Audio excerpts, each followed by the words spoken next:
ಓಂ ಸದ್ಗುರುನಾಥ ಶರಣಂ ಜಯ ಜಯ. ಓಂ ಸಚ್ಚಿದಾನಂದ ಶರಣಂ ಜಯ ಜಯ. ಎಲ್ಲರಿಗೂ ನನ್ನ ನಮಸ್ಕಾರಗಳು. ಯೋಗ ವಾಸಿಷ್ಠ ನಿರ್ವಾಣ ಪ್ರಕರಣದಲ್ಲಿ ವಸಿಷ್ಠರು ಶ್ರೀರಾಮಚಂದ್ರ ಪ್ರಭುವಿಗೆ ಜ್ಞಾನೋಪದೇಶವನ್ನು ಮಾಡ್ತಾಯಿದ್ರು. ಅದರಲ್ಲಿ ಚಿತ್ತದ ವ್ಯಾಪಾರವನ್ನು ಅಣಗಿಸಿದ್ದೇ ಆದರೆ ಚಿತ್ತು ಅಚಿತ್ತವಾದರೆ ಅದೇ ಪರಮಪದವಾಗುತ್ತೆ ಅಂತ ಇಲ್ಲಿ ಹೇಳ್ತಾಯಿದ್ರು. ಪರಮಪದ ಅಂದರೆ ಏನು, ಮುಕ್ತಿ ಅಂದರೆ ಏನು, ಅದು ಬೇರೆ ಅಲ್ಲ. ಚಿತ್ತದ ನಿರೋಧವಾಗಿಬಿಟ್ರೆ ಅದೇ ಪರಮಪದ ಅಂತ ಇಲ್ಲಿ ಹೇಳ್ತಾಯಿದ್ರು. ದೃಶ್ಯ ದರ್ಶನ ಸಂಬಂಧದಿಂದ ಯಾವ ಸುಖವೂ ಉಂಟಾಗುವುದೋ ಆ ಸುಖವು ನಿಜವಾಗಿಯೂ ಪಾರಮಾರ್ಥಿಕ ಸುಖದ ಒಂದು ಅಂಶ. ಈಗ ಯಾವುದೋ ಒಂದು ಪದಾರ್ಥವನ್ನು ನಾವು ನೋಡ್ತೀವಿ, ನೋಡಿದಾಗ ನಮಗೆ ಸಂತೋಷ ಆಗುತ್ತೆ. ಸಂತೋಷ ಆಗಿದ್ದು ಅದೇನಪ್ಪ ಅಂದರೆ ಪಾರಮಾರ್ಥ ಸುಖದ ಒಂದು ಸಣ್ಣ ಒಂದು ಕಣ, ಅದು ಒಂದು ಅಂಶ. ದೃಶ್ಯ ದರ್ಶನದಲ್ಲಿ ಬರ್ತಕ್ಕಂಥ ಆನಂದ, ಆ ಪಾರಮಾರ್ಥ ಸುಖ ಎಷ್ಟು ಅಂದರೆ ಅದನ್ನು ವರ್ಣನೆ ಮಾಡಲಿಕ್ಕೆ ಸಾಧ್ಯವಿಲ್ಲ. ಆ ಸುಖದ ಕೊನೆಯಲ್ಲಿ ಕಾಣುವ ಏಕಾಂತ ಸಂಯುಕ್ತನ್ನು ಕಂಡು ಅದೇ ಬ್ರಹ್ಮವೆಂದು ಅರಿತವನು ಮನಕ್ಷಯವನ್ನು ಹೊಂದುವನು. ಆ ಸುಖವನ್ನು ಅನುಭವಿಸ್ತಾನಲ್ಲ, ದೃಶ್ಯ ದರ್ಶನದ ಸಂಬಂಧದಿಂದಾಗಿ ಯಾವ ಸುಖವನ್ನು ಕಾಣ್ತಾನಲ್ಲ, ಆ ಸುಖದ ಆ ಕೊನೆಯನ್ನು ಅಂದರೆ ಆ ಸುಖದ ತುತ್ತ ತುದಿಯನ್ನು, ಅದರ ತಿರುಳನ್ನು ಯಾರು ಚೆನ್ನಾಗಿ ಅರ್ಥ ಮಾಡ್ಕೊಳ್ತಾನೋ ಬ್ರಹ್ಮಾನಂದದ ಸುಖ ಏನು ಅಂತ ಆತನಿಗೆ ತಿಳಿಯ ಬರುತ್ತದೆ. ಅವನಿಗೆ ಮನಕ್ಷಯ ಅಂದರೆ ಮನಸ್ಸು ಕ್ಷಯವಾಗುತ್ತೆ, ಇಲ್ಲವಾಗುತ್ತೆ. ಎಲ್ಲಿ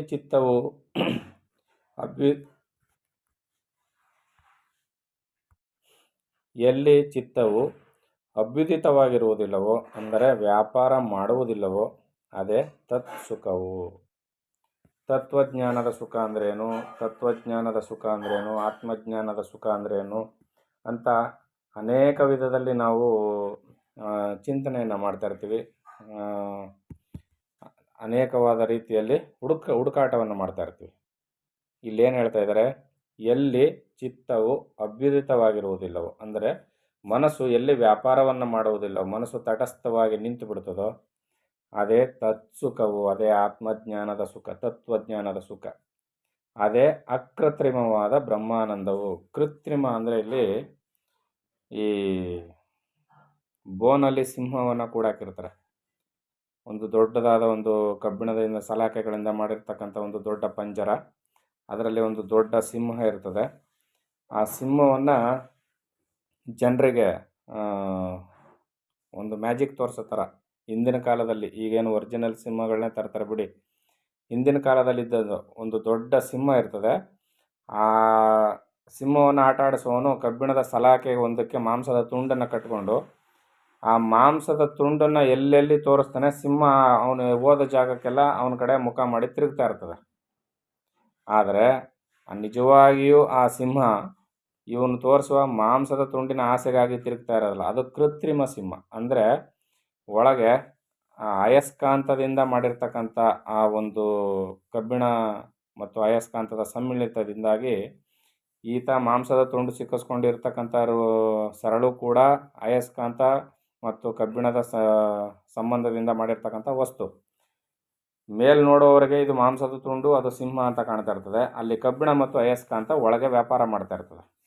ಇದನ್ನು ಕೃತ್ರಿಮ ಸಿಂಹ ಅಂತ ಕರೀತಾರೆ. ಇಲ್ಲಿಯೂ ಕೂಡ ಏನು ಹೇಳ್ತಾ ಇದ್ದಾರೆ, ಅದೇ ಅಕೃತ್ರಿಮವಾದ ಬ್ರಹ್ಮಾನಂದವು. ಅಂದರೆ ಕೃತ್ರಿಮವಲ್ಲದ, ಮೋಸವಿಲ್ಲದ, ಒಳಗೊಂದು ಹೊರಗೊಂದು ಇಲ್ಲದೆ ಇರ್ತಕ್ಕಂಥ ನಿಜವಾದ ಬ್ರಹ್ಮಾನಂದ ಯಾವುದಪ್ಪ ಅಂದರೆ ಮನಸ್ಸಿನ ವ್ಯಾಪಾರ ಇಲ್ಲದೆ ಇರ್ತಕ್ಕಂಥ ಸ್ಥಿತಿ ಇದೆಯಲ್ಲ, ಅದೇ ನಿಜವಾದ ಬ್ರಹ್ಮಾನಂದವು, ಅದೇ ನಿಜವಾದ ತತ್ಸುಖವು. ಕೃತ್ರಿಮ ಇಲ್ಲ, ಅಕೃತ್ರಿಮ. ಅದು ಸ್ವರ್ಗ ಮೊದಲಾದವುಗಳಿಗೆ ಸಂಭವವೇ ಇಲ್ಲ.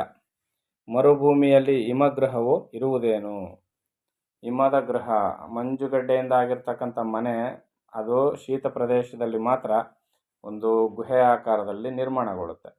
ಅದೇ ಬೇಗೆಯಲ್ಲಿ ಬೇಯತಕ್ಕಂಥ ಮರಳುಗಾಡಿನಲ್ಲಿ ಆ ಹಿಮದ ಮನೆಯನ್ನು ನೋಡ್ಲಿಕ್ಕೆ ಸಾಧ್ಯವಾ?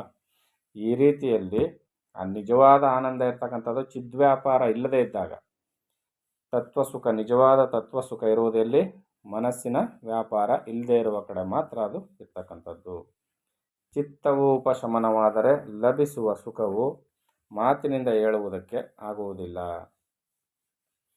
ಯಾವಾಗ ಮನಸ್ಸು ನಿಂತು ಹೋಗುತ್ತೋ, ಚಿತ್ತಿನ ಉಪಶಮನವಾಗುತ್ತೋ, ಆಗ ಸಿಕ್ಕುವಂಥ ಸುಖವನ್ನು ಮಾತಿನಿಂದ ಹೇಳಿ ಯಾರು ಈ ದಿನದವರೆಗೂ ಯಾರು ಹೇಳಲಿಕ್ಕಾಗಿಲ್ಲ. ಅದಕ್ಕೆ ಇಲ್ಲಿ ತತ್ಸುಖವನ್ನು ಅನುಭವಿಸಿಯೇ ತೀರಬೇಕೆ ಹೊರತು ಯಾರೋ ಇನ್ನೊಬ್ಬರಿಗೆ ಹೇಳಿ ತಿಳಿಯಪಡಿಸ್ಲಿಕ್ಕೆ ಸಾಧ್ಯವಾಗಿಲ್ಲ. ಅದೊಂದೇ ಉಚ್ಚಿಷ್ಟ ಆಗಿಲ್ಲ, ಎಂಜಲು ಅಂತಾರೆ ಅಂದರೆ ಒಬ್ಬರಿಂದ ಒಬ್ಬರಿಗೆ ಬಂದಂಥದ್ದು ಅಂತ. ಅದೊಂದು ಮಾತ್ರ ಒಬ್ಬರಿಂದ ಒಬ್ಬರಿಗೆ ಬಂದದ್ದೇ ಅಲ್ಲ, ಕೇವಲ ಅನುಭವಿಸಿದವನ ಅನುಭವ ಅಷ್ಟೇ ಅದು. ಯಾರು ಸಾಧನೆ ಮಾಡಿ ಅನುಭವಿಸ್ತಾರೋ ಅವರ ಅನುಭವ. ಈತನೂ ಅನುಭವಿ ಇರ್ತಾನೆ, ಈತನೂ ಅನುಭವಿ ಇರ್ತಾನೆ. ಆದರೆ ಆ ಅನುಭವವನ್ನು ಇಬ್ಬರೂ ಪರಸ್ಪರ ಹಂಚಿಕೊಳ್ಳೋದಕ್ಕೆ ಸಾಧ್ಯವಿಲ್ಲ. ಕೇವಲ ಅನುಭವಿಸ್ತಾ ಇರ್ತಾರೆ ಅಷ್ಟೇ, ಆದರೆ ಹೇಳ್ಕೊಳ್ಳಿಕ್ಕೆ ಯಾರಿಂದಲೂ ಸಾಧ್ಯ ಆಗಿಲ್ಲ. ಅದನ್ನು ಇಲ್ಲಿ ಹೇಳ್ತಾ ಇರೋದು. ಚಿತ್ತವು ಉಪಶಮನವಾದರೆ ಲಭಿಸುವ ಸುಖವು ಮಾತಿನಿಂದ ಹೇಳುವುದಕ್ಕೆ ಆಗುವುದಿಲ್ಲ. ಅದು ಅತಿ ವಿಷಾದವಾದುದು. ಅದಕ್ಕೆ ಕ್ಷಯವಿಲ್ಲ ಅಂದರೆ ನಾಶವಿಲ್ಲ. ಅದಕ್ಕಿಂತ ಅತಿಶಯವಾದುದು ಇನ್ನಿಲ್ಲ. ಈ ಆತ್ಮಾನಂದಕ್ಕಿಂತ ಅತಿಶಯವಾದುದು ದೊಡ್ಡದು. ಅದು ಇನ್ನು ಯಾವುದೇ ಪದಾರ್ಥಗಳಲ್ಲಿ, ವಸ್ತುಗಳಲ್ಲಿ, ಯಾವುದೇ ದೃಶ್ಯಗಳಲ್ಲಿ ಇಲ್ಲವೇ ಇಲ್ಲ. ಅದು ಎಂದು ಉದಯವಾಗುವುದಿಲ್ಲ. ಅಂದರೆ ಏನರ್ಥ? ಅದು ಸರ್ವಕಾಲಗಳಲ್ಲಿ ಸರ್ವಾವಸ್ಥೆಗಳಲ್ಲಿ ಉದಯವಾಗಿಯೇ ಇದೆ. ಸರ್ವಕಾಲ ಸರ್ವಾವಸ್ಥೆಗಳಲ್ಲಿ ಇದ್ದೇ ಇದೆ. ಅದು ಯಾವುದು? ಆತ್ಮಸುಖ ಅಂತಕ್ಕಂಥದ್ದು, ಬ್ರಹ್ಮಾನಂದದ ಸುಖ ಅಂತಕ್ಕಂಥದ್ದು ಯಾವ ಕಾಲದಲ್ಲೂ ಇರ್ತಕ್ಕಂಥದ್ದು. ಅದು ಅದಕ್ಕೆ ಕಾಲವಿಲ್ಲ.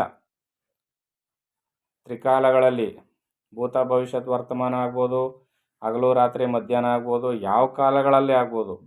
ಅದಕ್ಕೆ ಕಾಲ ಅಂತಕ್ಕಂಥದ್ದೇ ಇಲ್ಲ. ಯಾಕಂದರೆ ಸರ್ವಕಾಲ ಸರ್ವಾವಸ್ಥೆಗಳಲ್ಲಿಯೂ ಇರ್ತಕ್ಕಂಥದ್ದು. ಕಾಲವನ್ನು ಮಾಡ್ಕೊಂಡಿರೋದು ನಮ್ಮ ಚಿದ್ವ್ಯಾಪಾರದಿಂದ, ದೇಶವನ್ನು ಮಾಡ್ಕೊಂಡಿರೋದು ನಮ್ಮ ಚಿದ್ವ್ಯಾಪಾರದಿಂದ. ಈ ಪರಮಾನಂದ ಸುಖ, ಆತ್ಮಸುಖ ಅಂತಕ್ಕಂಥದ್ದು ಸರ್ವವ್ಯಾಪಕವಾಗಿಯೂ ಸರ್ವಕಾಲಾವಸ್ಥೆಗಳಲ್ಲೂ ಎಲ್ಲ ಸಮಯದಲ್ಲೂ ಸದಾ ಉದಿತವಾಗಿರ್ತಕ್ಕಂಥದ್ದು, ಉದಯವಾಗಿರ್ತಕ್ಕಂಥದ್ದು.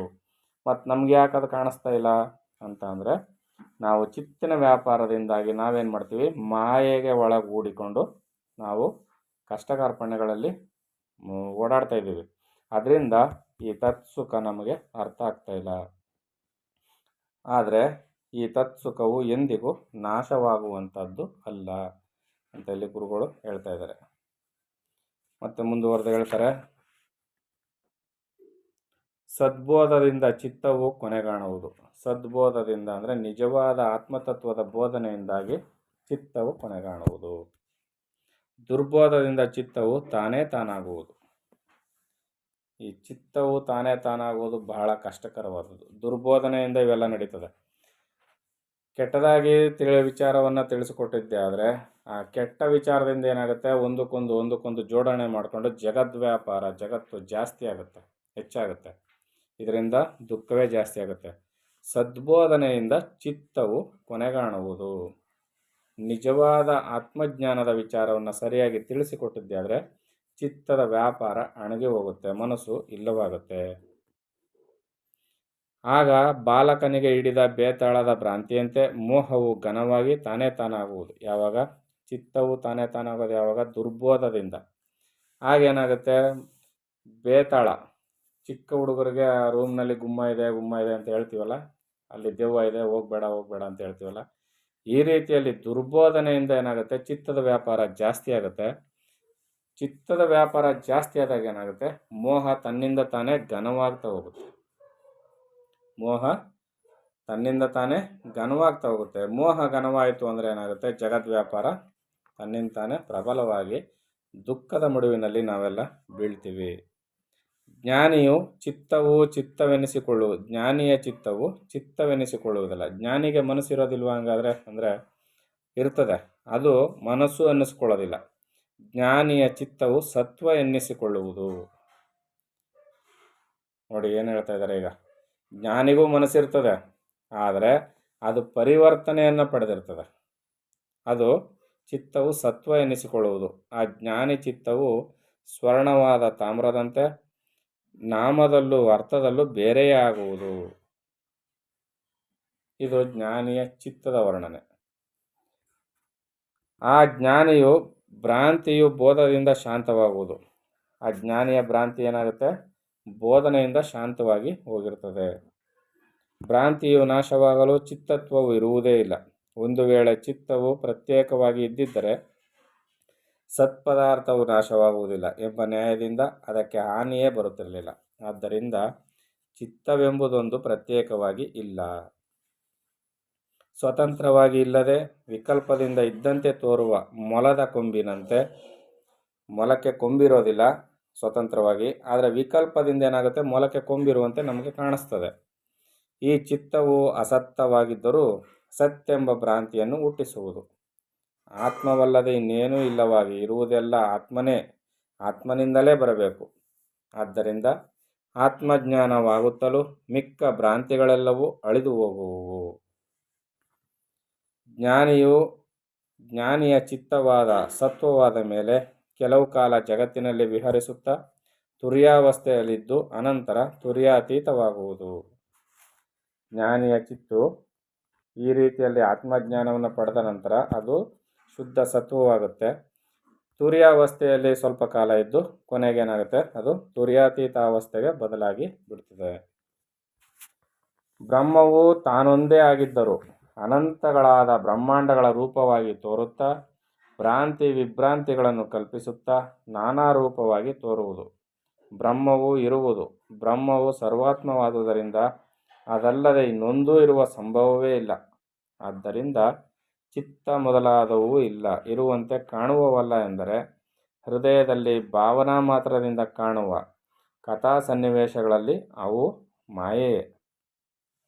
ಅರ್ಥ ಆಗ್ತಿದೆಯಲ್ವಾ? ಮಾಯೆ ಅಂದರೆ ಏನು? ಇಲ್ಲಿ ಮನಸ್ಸಿನ ಚಲನೆಯಿಂದ ಉತ್ಪತ್ತಿ ಆಗ್ತಕ್ಕಂಥ ಒಂದು ಶಕ್ತಿ. ಅದರಿಂದ ಮಾಯೆಯ ದೆಸೆಯಿಂದಾಗಿ ಜಗತ್ತು ಕಾಣಿಸ್ತದೆ.